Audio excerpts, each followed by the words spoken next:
សហរដ្ឋអាមេរិកនិងអ៊ីរ៉ង់ទើបចុះហត្ថលេខាបឋមឈប់បាញ់60ថ្ងៃដើម្បីបើកផ្លូវចរចាសន្តិភាពអចិន្ត្រៃយ៍ប៉ុន្តែកិច្ចព្រមព្រៀងបឋមនេះបានធ្វើឲ្យអ៊ីស្រាអែលក្តៅស្លឹកត្រចៀករួចទៅហើយខណៈវ៉ាស៊ីនតោនជ្រើសរើសបញ្ចប់សង្គ្រាមនាយករដ្ឋមន្ត្រីអ៊ីស្រាអែលលោកនេតាន់យ៉ាហ៊ូបែរជាប្រកាសថាអ៊ីស្រាអែលមិនជាប់ពាក់ព័ន្ធក្នុងកិច្ចព្រមព្រៀងនេះទេហើយរក្សាសិទ្ធិធ្វើសកម្មភាពយោធាដោយខ្លួនឯងនេះបើយោងទៅតាម Reuters សហរដ្ឋអាមេរិកនិងអ៊ីរ៉ង់បានឈានដល់កិច្ចព្រមព្រៀងបឋមមួយនៅថ្ងៃទី15ខែមិថុនាឆ្នាំ2026ដើម្បីបញ្ឈប់ប្រតិបត្តិការយោធានិងបើកការចរចា60ថ្ងៃស្ដីពីបញ្ហានុយក្លេអ៊ែររបស់អ៊ីរ៉ង់កិច្ចព្រមព្រៀងនេះក៏រំពឹងថានឹងជួយបើកច្រកសមុទ្រហ័រមូសឡើងវិញដែលជាច្រកដឹកប្រេងសំខាន់របស់ពិភពលោកប៉ុន្តែចំពោះអ៊ីស្រាអែលកិច្ចព្រមព្រៀងនេះមិនមែនជាជ័យជំនះទេមន្ត្រីអ៊ីស្រាអែលម្នាក់បានប្រាប់ Reuters ថាកិច្ចព្រមព្រៀងនេះអាក្រក់ខ្លាំងណាស់ចំពោះអ៊ីស្រាអែលព្រោះវាមិនទាន់ដោះស្រាយគោលដៅធំៗដែលអ៊ីស្រាអែលចង់បាននៅឡើយរួមមានកម្មវិធីនុយក្លេអ៊ែររបស់អ៊ីរ៉ង់កម្មវិធីមីស៊ីលនិងការគ្រប់គ្រងក្រុមប្រដាប់អាវុធនៅក្នុងតំបន់ចំណុចដែលធ្វើឲ្យអ៊ីស្រាអែលកាន់តែបារម្ភគឺកិច្ចព្រមព្រៀងនេះអាចចងដៃការវាយប្រហាររបស់ខ្លួននៅលីបង់ខណៈដែលអ៊ីរ៉ង់ទាមទារឲ្យបញ្ឈប់ប្រតិបត្តិការយោធាគ្រប់ប្រភេទរួមទាំងនៅលីបង់ផងដែរតែលោកនេតាន់យ៉ាហ៊ូប្រកាសថាអ៊ីស្រាអែលនឹងរក្សាកម្លាំងនៅភាគខាងត្បូងលីបង់ហើយរក្សាសិទ្ធិធ្វើសកម្មភាពយោធាដើម្បីការពារប្រជាជនភាគខាងជើងរបស់អ៊ីស្រាអែលលោកនេតាន់យ៉ាហ៊ូនិយាយថាលោកត្រាំគឺជាប្រធានាធិបតីអាមេរិកចំណែកលោកគឺជានាយករដ្ឋមន្ត្រីអ៊ីស្រាអែលលោកគឺជាអ្នកទទួលខុសត្រូវលើសន្តិសុខរបស់អ៊ីស្រាអែលឥឡូវនេះបញ្ហាធំគឺសង្គ្រាមអាចឈប់តាមកិច្ចព្រមព្រៀងរបស់អាមេរិកនិងអ៊ីរ៉ង់ប៉ុន្តែអ៊ីស្រាអែលមិនទាន់អស់ចិត្តទេអ្នកវិភាគមើលឃើញថាលោកនេតាន់យ៉ាហ៊ូអាចនឹងមិនចេញមុខប្រឆាំងលោកត្រាំដោយផ្ទាល់ទេព្រោះអាមេរិកនៅតែជាសម្ព័ន្ធមិត្តធំបំផុតរបស់អ៊ីស្រាអែលប៉ុន្តែអ៊ីស្រាអែលនឹងបង្ហាញថាខ្លួនមិនត្រូវបានចងដោយកិច្ចព្រមព្រៀងនេះឡើយនោះមានន័យថាកិច្ចព្រមព្រៀងអាមេរិកអ៊ីរ៉ង់អាចបញ្ឈប់សង្គ្រាមមួយផ្នែកប៉ុន្តែមិនទាន់ធានាថាភ្លើងសង្គ្រាមនៅមជ្ឈិមបូព៌ានឹងរលត់ពិតប្រាកដទេព្រោះចំពោះលោកនេតាន់យ៉ាហ៊ូបើអ៊ីរ៉ង់នៅមិនទាន់បាត់បង់សមត្ថភាពនុយក្លេអ៊ែរមីស៊ីលនិងក្រុមសម្ព័ន្ធមិត្តរបស់ខ្លួនអ៊ីស្រាអែលនៅតែចាត់ទុកថាសង្គ្រាមនេះមិនទាន់ចប់កាលពីឆ្នាំមុនទំនាក់ទំនងរវាងលោកដូណាល់ត្រាំនិងលោកបេជាមីននេតាន់យ៉ាហ៊ូមើលទៅល្អោកល្អឿនខ្លាំងរហូតដល់មេដឹកនាំអ៊ីស្រាអែលសរសើរលោកត្រាំថាជាមិត្តល្អបំផុតមិនធ្លាប់មាននៅក្នុងសេតវិមានប៉ុន្តែបច្ចុប្បន្នស្ថានភាពបានប្រែក្រឡាប់ចាក់ទាំងស្រុងដោយលោកត្រាំបានវាយប្រហារពាក្យសម្ដីធ្ងន់ធ្ងរទៅលើលោកនេតាន់យ៉ាហ៊ូដល់ថ្នាក់ហៅលោកថាជាមនុស្សឆ្កួតនិងទាមទារគុណសម្បត្តិថាបើគ្មានរូបលោកទេគឺគ្មានអ៊ីស្រាអែលថ្ងៃនេះដែរនេះវាយោងតាមការចុះផ្សាយរបស់ CBS News ដែលដកសងសម្ដីរបស់លោកត្រាំថ្លែងនៅក្នុងអំឡុងកិច្ចប្រជុំ G7 នៅក្នុងប្រទេសបារាំងកាលពីថ្ងៃទី16ខែមិថុនាឆ្នាំ2026ឬគោលនៃភាពតានតឹងនេះគឺកើតចេញពីការដែលលោកត្រាំកំពុងខិតខំជំរុញកិច្ចព្រមព្រៀងសន្តិភាពដើម្បីបញ្ចប់សង្គ្រាមជាមួយប្រទេសអ៊ីរ៉ង់ដែលគ្រោងនឹងចុះហត្ថលេខានៅថ្ងៃសុក្រសប្តាហ៍នេះនៅក្នុងទីក្រុងហ្សឺណែវប៉ុន្តែអ៊ីស្រាអែលបែរជាបើកការវាយប្រហារថ្មីនេះនៅក្នុងប្រទេសលីបង់ដែលទង្វើនេះបានក្លាយជាឧបសគ្គយ៉ាងធំរំខានទៅដល់ដំណើរការចរចាដ៏រសើបរវាងទីក្រុងវ៉ាស៊ីនតោននិងទីក្រុងតេហេរ៉ុងលោកត្រាំត្រូវការបញ្ចប់សង្គ្រាមនេះឲ្យបានឆាប់បំផុតដើម្បីដោះស្រាយសម្ពាធនយោបាយនៅក្នុងប្រទេសរបស់ខ្លួនព្រោះសង្គ្រាមនៅមជ្ឈិមបូព៌ានេះមិនទទួលបានការគាំទ្រពីប្រជាជនអាមេរិកឡើយ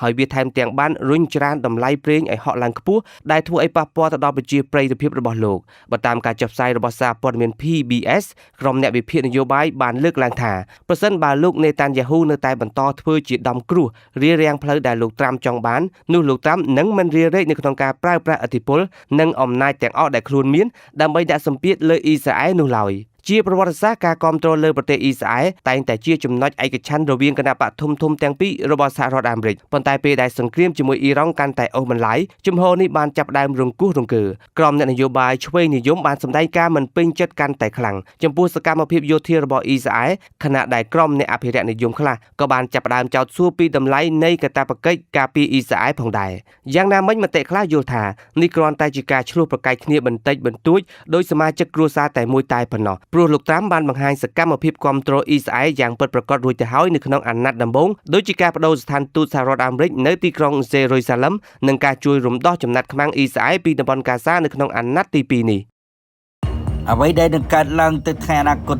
នៃប្រទេសគុយបាគឺស្ថិតនៅក្នុងកណ្ដុតដៃរបស់ប្រធានាធិបតីសហរដ្ឋអាមេរិកហើយការប្រែប្រួលរបបដឹកនាំនឹងត្រូវតែកើតមាន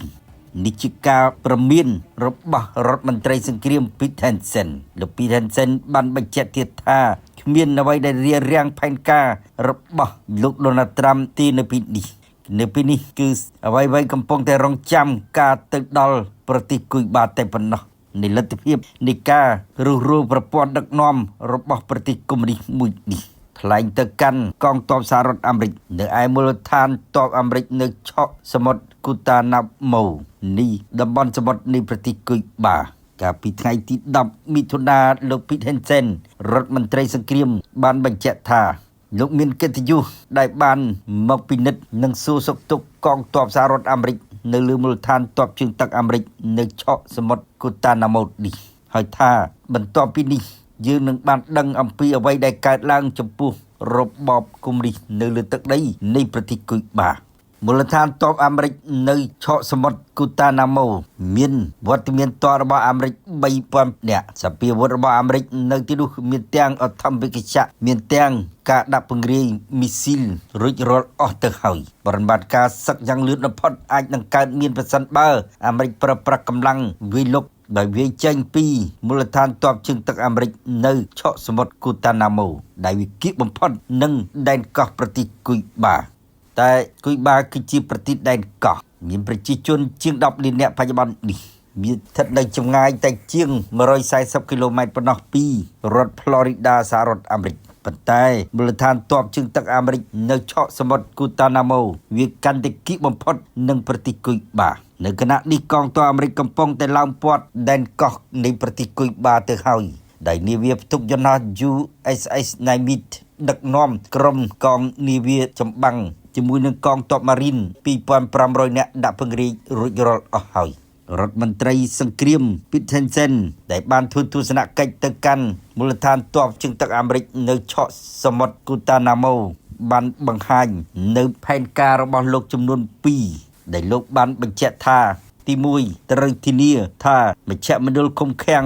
នៅលើដែនដីនៃឆកសមុទ្រកូតាណាម៉ូនេះគឺត្រូវតែមានសុវត្ថិភាពហើយទី2កងទ័ពអាមេរិកត្រូវតែបានបំពាក់គ្រប់គ្រាន់នៅសពាវុធដើម្បីអ្វីដែលលោកហៅថាត្រៀមលក្ខណៈទៅថ្ងៃអនាគតគឺត្រៀមលក្ខណៈដើម្បីធ្វើឲ្យមានការរស់របបមួយនៅក្នុងប្រទេសគុយបាលោករដ្ឋមន្ត្រីសង្គ្រាម ពីត ហេនសែនបានបញ្ជាក់ទៀតថាបាននិយាយពីទស្សនៈប្រវត្តិសាស្ត្រគឺអាមេរិកនិងគុយបាវាដូចជាសត្រូវដ៏រ៉ាំរ៉ៃជាមួយគ្នាទៅហើយនៅពេលនេះដូច្នេះវាដល់ពេលដែលអាមេរិកត្រូវជំរះបញ្ជីសត្រូវប្រវត្តិសាស្ត្រនេះនៅក្នុងរដ្ឋការរបស់លោកដូណាល់ត្រាំនៅពេលនេះសារព័ត៌មាន Politico ចុះផ្សាយថាពេញមួយសប្តាហ៍មកហើយដែលសហរដ្ឋអាមេរិកដាក់ចេញនៅវិធានការឡោមព័ទ្ធជុំជិតទៅលើដែនកោះនៃប្រទេសគុយបានេះក្រុមទណ្ឌកម្មរបស់រដ្ឋការលោកដូណាល់ត្រាំទណ្ឌកម្មមានទាំងការរាំងខ្ទប់មិនឲ្យមានការគុតគង់ប្រេងចូលទៅប្រទេសគុយបាដូចទីហើយក៏មានទណ្ឌកម្មទៅលើការដោះដូរទំនិញដែលចេញពីប្រទេសផ្សេងទៀតចូលទៅប្រទេសគុយបាគឺមិនអនុញ្ញាតឲ្យដូចទីដែលគេថាជាការរាំងខ្ទប់ដង្ហើមសេដ្ឋកិច្ចនិងឧស្សាហកម្មរបស់ប្រទេសគុយបាការរាំងខ្ទប់មិនឲ្យគុយបាទទួលបានការនាំចូលប្រេងឥន្ធនៈគុតគង់សវៈឧស្សាហកម្មរបស់ប្រទេសនេះហើយដែលនាំឲ្យប្រទេសនេះកំពុងធ្លាក់នៅក្នុងភពងងឹតនេះការដាច់ចរន្តអគ្គិសនីរៀងរាល់ថ្ងៃគុយបាធ្លាក់នៅក្នុងវិបត្តិប្រេងឥន្ធនៈរយៈពេល3ខែធ្ងន់ធ្ងរមកហើយមកដល់ពេលនេះក្នុងមួយថ្ងៃគុយបាដាច់ចរន្តអគ្គិសនីប្រើប្រាស់សម្រាប់គុតគង់ឧស្សាហកម្មពី20ម៉ោងក៏មានផងដែររដ្ឋធានីឡាហាវ៉ាន់នៃប្រទេសគុយបាងងឹតឈឹងដោយភពងងឹតយ៉ាងដូចច្នេះទៅហើយប្រជាជនគុយបាកំពុងតែរងចាំការមកដល់នៃការផ្លាស់ប្ដូរអំណាចនិងរបបកុម្មុយនីសរបស់ខ្លួនតែប៉ុណ្ណោះតើលោកដូណាល់ត្រាំមានទស្សនៈនិងចក្ខុវិស័យយុទ្ធសាស្ត្ររបស់លោកកម្រិតណានៅពេលនេះដែលលោកដាក់ផែនការចង់ដោះដូររបបកុម្មុយនីសដែលមានអាយុកាលជាង60ឆ្នាំមកហើយនេះនៅលើដែនដីមួយដែលមានប្រជាជនជាង10លាននាក់តែប៉ុណ្ណោះនេះបណ្ដាញផ្សាយព័ត៌មានអាចារ្យចេរ៉ាបណ្ដាញផ្សាយព័ត៌មាន BBC និងបណ្ដាញផ្សាយព័ត៌មាន CNN រាប់ទាំងទីភ្នាក់ងារសារព័ត៌មាន AFP AP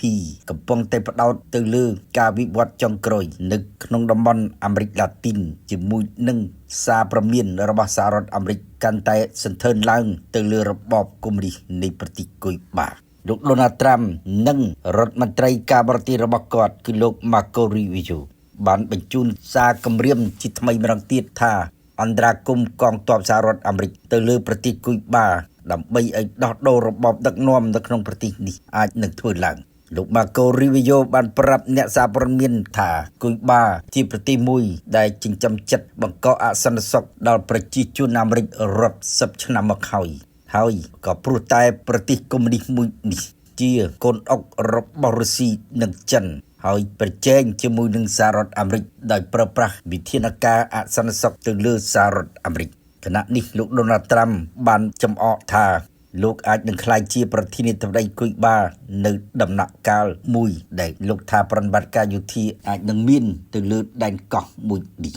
រដ្ឋការរបស់លោក Donald Trump និងប្រមុខការទូតរបស់គាត់ដែលមានសញ្ជាតិគុយបាគឺ Marco Rubio កំពុងតែគូសបន្ទាត់រណសេរីមួយគម្រាមកំហែងដាក់សម្ពាធទៅលើប្រទេសដែនកោះដែលដឹកនាំដោយរបបកុម្មុយនីសមួយនេះ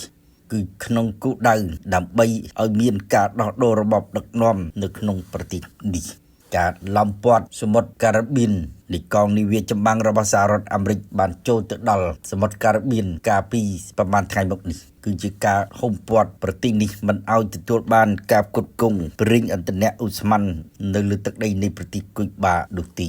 ដែលបណ្ដាលឲ្យប្រទេសគុយបាដាច់ចរន្តអគ្គិសនីរយៈពេលប្រមាណខែមកនេះគឺសឹងតែរាល់ថ្ងៃ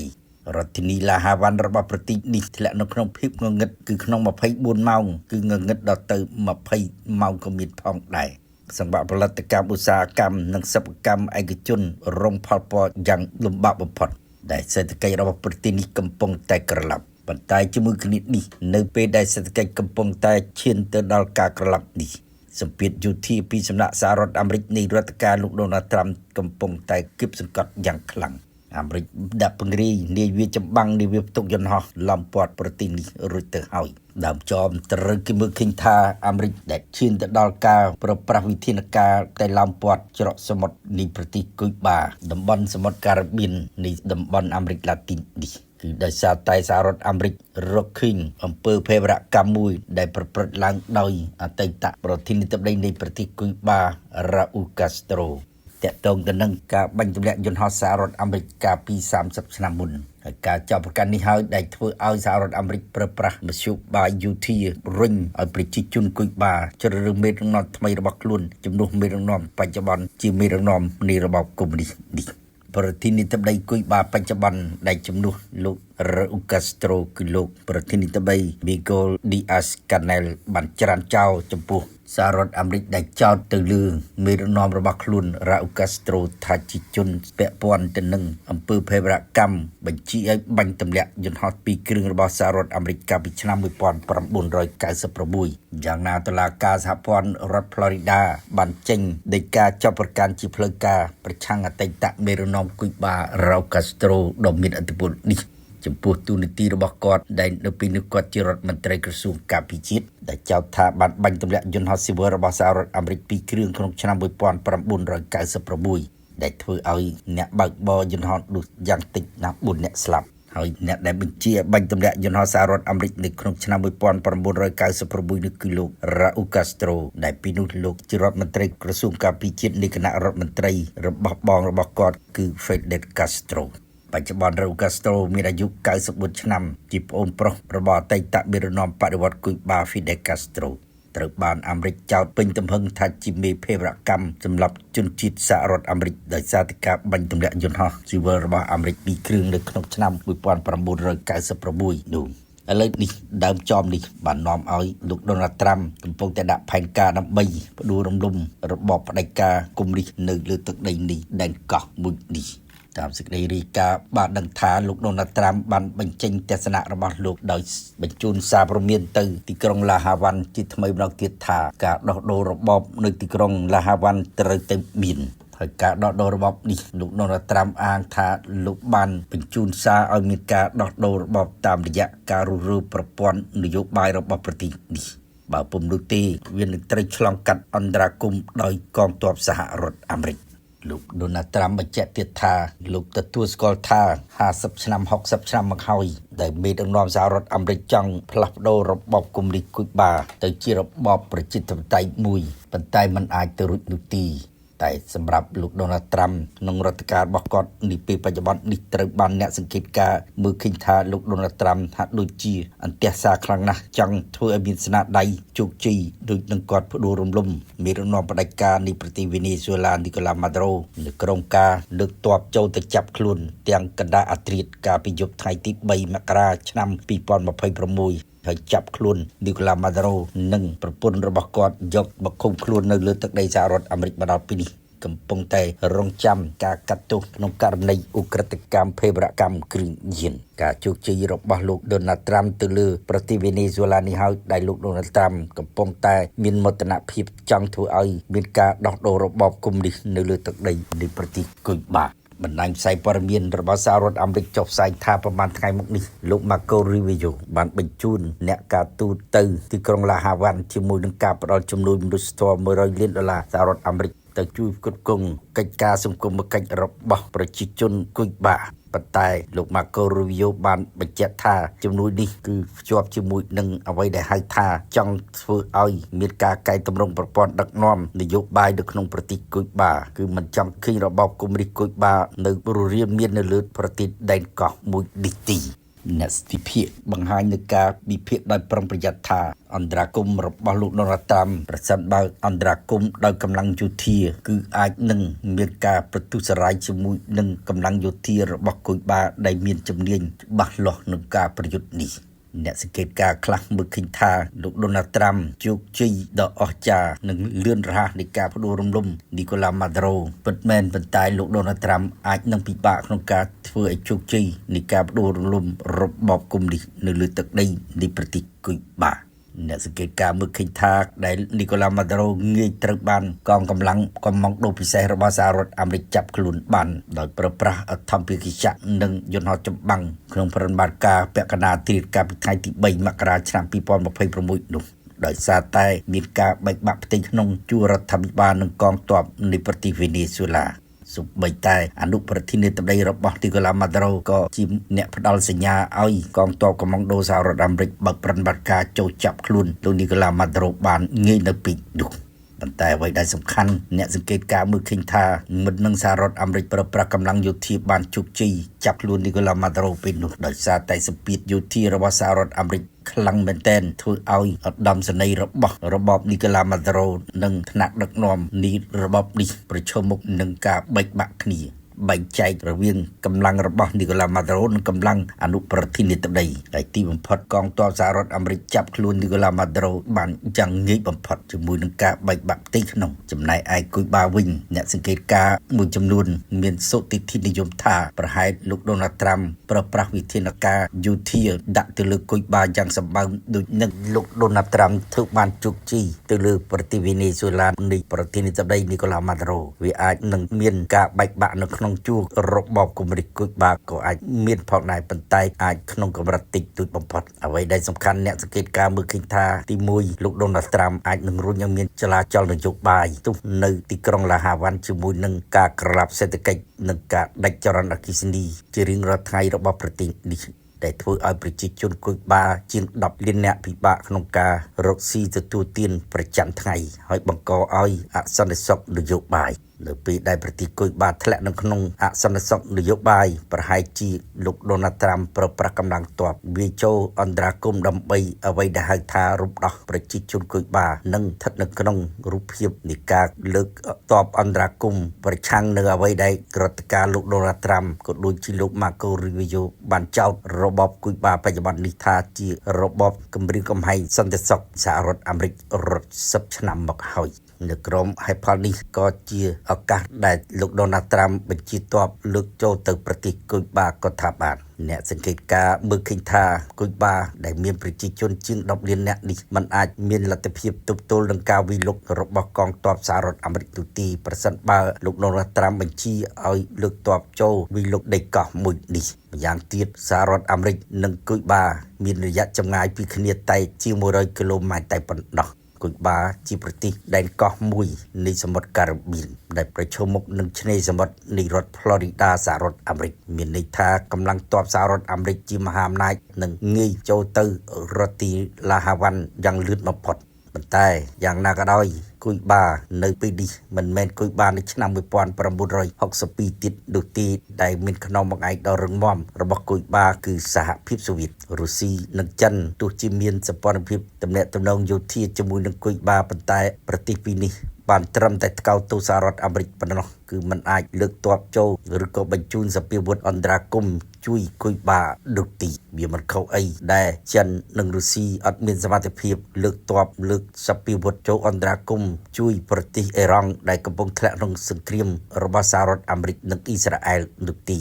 ឥឡូវនេះបើតាមសេចក្តីរាយការណ៍ពីទីក្រុងឡាហាវ៉ាន់នៃប្រទេសគុយបាបានដឹងថាប្រជាជនគុយបាយុវជនគុយបាភាគច្រើនជាយុវជននៃគ្រួសារក្រីក្រពួកគេកំពុងរងចាំការទៅដល់របស់កងទ័ពសហរដ្ឋអាមេរិកហើយពួកគេនឹងរៀបចំចលនាដើម្បីផ្ដួលរំលំរបបកុម្មុយនីសគុយបារបស់ខ្លួនអ្នកវិភាគមើលឃើញថាលោកដូណាល់ត្រាំអាចនឹងរុញឲ្យមានបដិវត្តចេនស៊ីនៃចលនារបស់យុវជនទុះនៅកណ្ដាលទីក្រុងឡាហាវ៉ាន់ហើយចាំមិនចង់ករណីដែលកងសន្តិសុខនៃរបបកុម្មុយនីសគុយបាវិប្រាទៅលើប្រជាជនខ្លួនឯងសម្រាប់ប្រជាជនខ្លួនឯងនោះហើយដែលលោក Marco Rubio ជាពលរដ្ឋគុយបាផងដែរអាចនឹងរុញឲ្យលោក Donald Trump អន្តរាគមន៍យោធាដួលរំលំរបបកុម្មុយនីសគុយបាអ្នកសង្កេតការណ៍មើលឃើញថាលទ្ធភាពនៃការការពារខ្លួនដោយកម្លាំងយោធារបស់គុយបាមានភាគរយតិចបំផុតគឺมันអាចប្រៀបធៀបជាមួយនឹងកម្លាំងទ័ពសហរដ្ឋអាមេរិកបានដូចទីវាមានន័យថាបើអាមេរិកហក់អន្តរាគមន៍ដោយកងកម្លាំងយោធាគឺគុយបាត្រូវតែប្រញាប់លើកទង់ចុះចាញ់នៅចំពោះមុខការទៅដល់របស់កងទ័ពសហរដ្ឋអាមេរិក